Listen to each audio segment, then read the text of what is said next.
జై శ్రీమన్నారాయణ. కిష్కింధాకాండలో రాజా సుగ్రీవ ప్రభుత్వాన్ని సమర్థవంతముగా నిర్వహించాలి. అలా చేస్తేనే రాజ్యము మహారాజ్యమవుతుందయ్యా. సుగ్రీవా, ఒక్కసారి మిత్రులను గనక పోగొట్టుకుంటే ఇక ఎంత ప్రయత్నము చేసినా మిత్రులను పొందలేరు సుగ్రీవా అంటూ హనుమ సుగ్రీవుడికి మంచి మాటలు చెప్పే ప్రయత్నం చేస్తూ ఉన్నాడు. హనుమ సుగ్రీవుడితో ఈ రకంగా చెబుతూ ఉన్నాడు. రాజా సుగ్రీవా, మిత్రులను స్నేహితులను పోగొట్టుకోవద్దు. నువ్వు ఇప్పుడు మిత్రులకు ఇచ్చినటువంటి మాట నిలబెట్టుకోవాలి. క్రియతాం రాఘవస్య ఏతత్ వైదేహ్యాః పరిమార్గణం. శ్రీరామునికి ఇచ్చినటువంటి మాట నిలబెట్టుకోవాలి సుగ్రీవా. సీతను వెతికి పెట్టాలి. ఇప్పటికే చాలా కాలాతీతం అరిందమ, కాలాతీతమైపోయింది, ఆలస్యమైపోయింది సుగ్రీవా. రాముడు నిన్ను బాధ పెట్టకూడదని నీకు కబురు పెట్టటం లేదు. రాముడు గుర్తిస్తున్నాడు. చాలా ఆలస్యమైపోయిందని రాముడికి తెలుస్తోంది.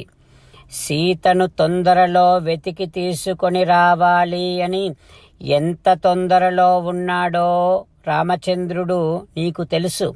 రాముడు అంత బాధలో ఉండి కూడా, అంత తొందరలో ఉండి కూడా త్వరమాణోపి సన్ప్రాజ్ఞః తవ రాజన్ వసానుగః. అయినప్పటికీ రాముడు ప్రాజ్ఞుడు కనుక తన బాధను నీకు తెలియనివ్వటం లేదు. చాలా గంభీరముగా శ్రీరామచంద్రుడు వ్యవహరిస్తున్నాడు. ఓ సుగ్రీవా, రాముడు చాలా గొప్పవాడు. తను ఏ వంశములో పుట్టాడో ఆ వంశానికే మంచి పేరు ప్రతిష్టలు తెచ్చినటువంటి వాడు రామభద్రుడు. సుగ్రీవా, అట్లాంటి వాడు దీర్ఘబంధుశ్చ రాఘవః. మనకు ఎల్లకాలము ఆత్మీయంగా ఉండేటటువంటి ఒక మంచి స్నేహితుడు మనకు. అందుకని అట్లాంటి స్నేహితులను నిర్లక్ష్యం చేయొద్దు సుగ్రీవా. త్వం కురువై కార్యం. రామునికి ఆ రాముడు అడిగినటువంటి పని చేసి పెట్టు. పూర్వం తేన కృతం తవ. సుగ్రీవా, రాముడు నువ్వు అడగగానే నీ కార్యాన్ని సాధించి పెట్టాడు కదా. ఇక వెంటనే సీతను వెతకటం కోసం వానరులను పంపించు. రాముడు అడిగే కంటే ముందే మనము స్పందించాలి. రాముడు అడిగాడు అనంటే సుగ్రీవా, ఇక అప్పటికే చాలా ఆలస్యమైపోయిందని అర్థం. ఓ సుగ్రీవా, నీకు ఏ ఉపకారము చేయనటువంటి వారికి కూడా నువ్వు ఎంతో సహాయం చేస్తూ ఉంటావు. అంత గొప్పవాడివి, అంత ఉదారుడివి నువ్వు. ఇక నీకు రాజ్యాన్ని ధనాన్ని సంపాదించి పెట్టిన రాముడి విషయములో సహాయము చెయ్యవు అని ఎలా అనుకుంటాం, ఎట్లా అనగలం కనుక. ఓ వానరేశ్వరా, ఒక్క మాట.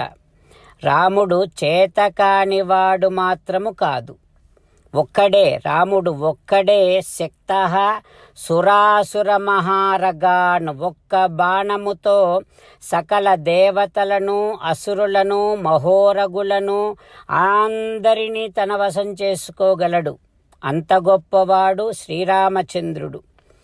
అందుకని నీ అంతట నువ్వు రాముడికి ఇచ్చినటువంటి మాట నిలబెట్టుకో.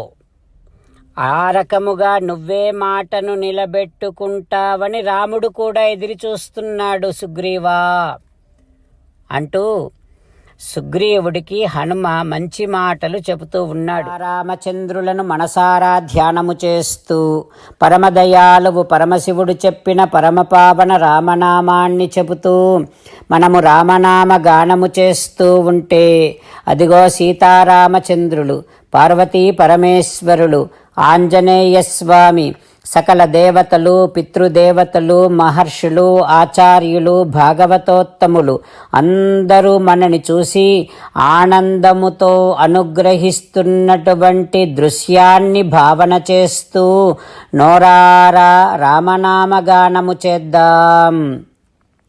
రామ రామ దశరథ రామ, రామ రామ దశరథ రామ, హే హే రాజా రామ, హే హే రాజా రామ, హే హే సీతారామ, హే హే సీతారామ. జై శ్రీమన్నారాయణ. భక్తులకు ప్రత్యేకమైనటువంటి విజ్ఞాపన. మీకు అన్ని విషయాలలో వెంటనే మంచి ఫలితాలు రావాలి అనంటే ప్రతిరోజు 1 నిమిషం వెచ్చించి నారాయణాస్త్రాన్ని చదవండి. ఇక మీకు తిరిగే ఉండదు. నారాయణాస్త్రాన్ని పొందడానికి మీరేం చేయాలంటే నారాయణాస్త్రం అనే వెబ్సైట్కి వెళ్ళి మీ పేరు, మీ ఈమెయిల్ ఇస్తే మీ ఈమెయిల్కి నారాయణాస్త్రం PDF వస్తుంది. అందులో ఒక రామాయణ శ్లోకం, ఒక గీతా శ్లోకం, ఒక విష్ణునామం ఉంటాయి. ఆ మూడింటిని కలిపి నారాయణాస్త్రం అంటాం. ప్రతి ఒక్కరికి వేరువేరు శ్లోకాలను ఇస్తున్నాం. ఆ రకంగా ఎవరి శ్లోకాన్ని వారు ప్రతిరోజు తప్పనిసరిగా చదవటం వలన ప్రతిరోజు ప్రతి 24,000 భక్తులతో ఒకసారి సంపూర్ణ రామాయణ పారాయణ, 33 సార్లు శ్రీమద్ భగవద్గీత పారాయణ, 24 సార్లు శ్రీ విష్ణు సహస్రనామ స్తోత్ర పారాయణ జరుగుతుంది. ప్రతి ఒక్కరికి అంతటి విశేష ఫలితము ప్రతిరోజు లభిస్తుంది. అందుకని మీరు, మీ కుటుంబ సభ్యులు అందరూ ఒక్కొక్కరు ఒక్కొక్క నారాయణాస్త్రాన్ని వెంటనే పొందండి. జై శ్రీమన్నారాయణ. శ్రీమద్ భగవద్గీత సారాంశముగా 18వ అధ్యాయములో 65 నుంచి 69 శ్లోకముల ద్వారా శ్రీకృష్ణ భగవానుడు మనందరినీ ఒక 8 పనులు చేయమని చెబుతూ పరమాత్మ ఈ రకంగా అంటూ ఉన్నాడు. ఎవరెవరైతే నేను చెప్పిన ఈ 8 పనులు చేస్తారో వారందరూ నాకు చాలా ఇష్టమైన వారవుతారు. అప్పుడు వారిని నేను సకల పాపముల నుండి, సకల దుఃఖముల నుండి విముక్తులను చేసి నా అంతటి వారిగా చేసుకుంటా, తరగని ఆనందాన్ని అనుభవింపచేస్తా.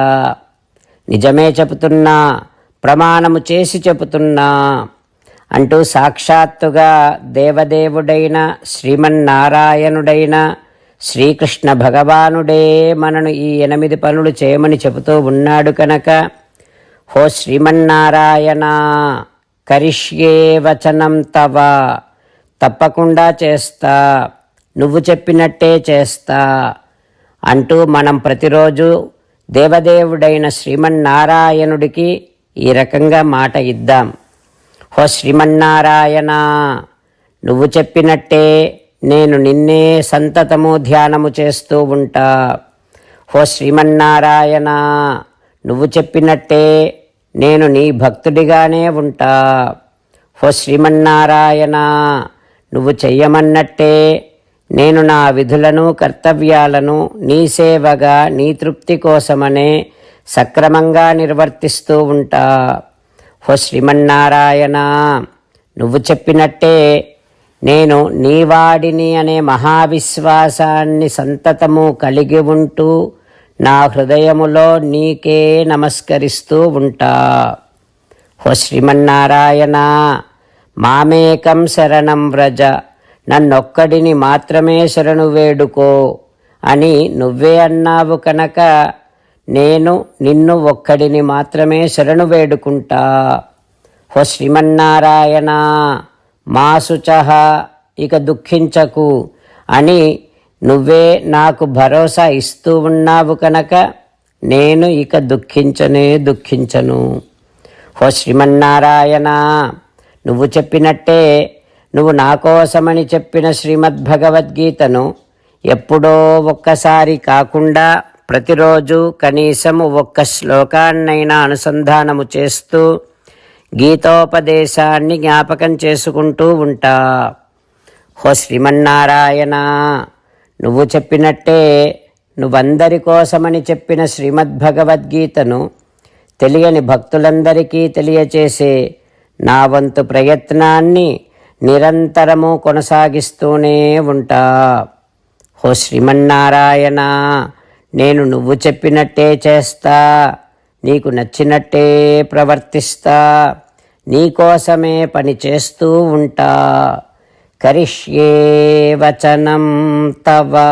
సర్వం శ్రీకృష్ణార్పణమస్తు. జై శ్రీమన్నారాయణ.